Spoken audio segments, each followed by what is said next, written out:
본인만의 수능 문제를 푸는 방법이 따로 있었나요? 저만의 푸는 방법이라던가 공부하는 방법 같은 경우는 저는 좀 되게 많이 세워놨었어요.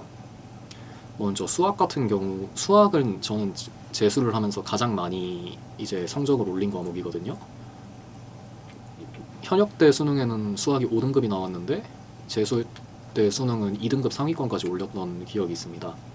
수학 같은 경우에는 먼저 제가 되게 손이 먼저 나가는 스타일이었어요. 손이 먼저 나가니까 계산이 꼬이고 뭘 구해야 될지도 모르겠고 이런 식으로 꼬이는 경우가 많았는데, 그래서 그 전에 문제를 아예 풀기 전에 내가 무엇을 최종적으로 구해야 하는지, 그것을 구하기 위해 내가 필요한 조건은 무엇인지, 그리고 그 조건을 구하기 위해 필요한 변수와 사용할 공식 같은 것은 무엇인지, 이런 것들을 좀 정리를 1분 정도 머릿속으로 생각을 했습니다.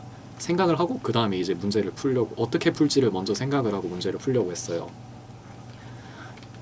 이것을 통해 문제를 넓게 보고 문제를 좀 어떻게 효율적으로 풀 수 있을지 생각을 하는데 좀 도움을 줍니다.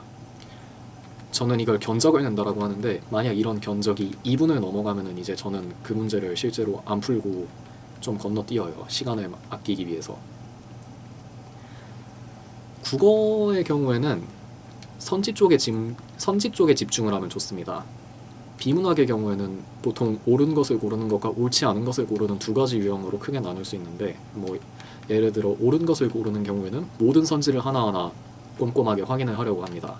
반면 옳지 않은 것을 고르는 경우에는 확실하게 옳지 않은 것이 있다, 그런 경우에는 이제 그 선지에 체크를 하고 밑에 선지를 보지 않고 다음 문제로 건너뛰는 식으로 해서 시간을 많이 아꼈어요. 한 시험당 이 건너뛰기를 한 3번 정도 하면은 시간 조절이 꽤 됐던 걸로 저는 이제 체감을 했습니다.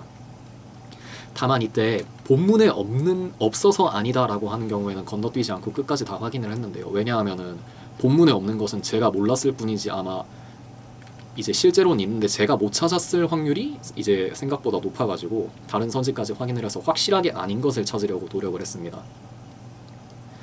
문학의 경우에는 표현이 애매해서 이제 시간을 많이 잡아먹는 학생들이 많습니다. 그런데 이런 것을 제거하기 위해서 선지의 분석을 통해서 그 선지가 요구하는 기준을 확실하게 정하는 것이 좋습니다. 예를 들어 저 같은 경우엔 다양한은 2가지 이상, 그래서 이제 다양한이란 표현이 나왔다 하면 실제로 2가지 이상이 나왔는지 그것을 본문에서 확인을 했고요. 뭐 예를 들어 의인법이라던가 활류법 같은 경우의 차이를 확실하게 구분을 하는 방식이라든지 뭐 기타 등등 다른 선지에서 자주 나오는 표현들의 기준을 확실하게 세우려는 노력을 했습니다. 이러한 기준을 확실하게 세우면 본문에서 그냥 기계적으로 판단만 하면 되기 때문에 이게 시간이 되게 많이 아낄 수 있습니다.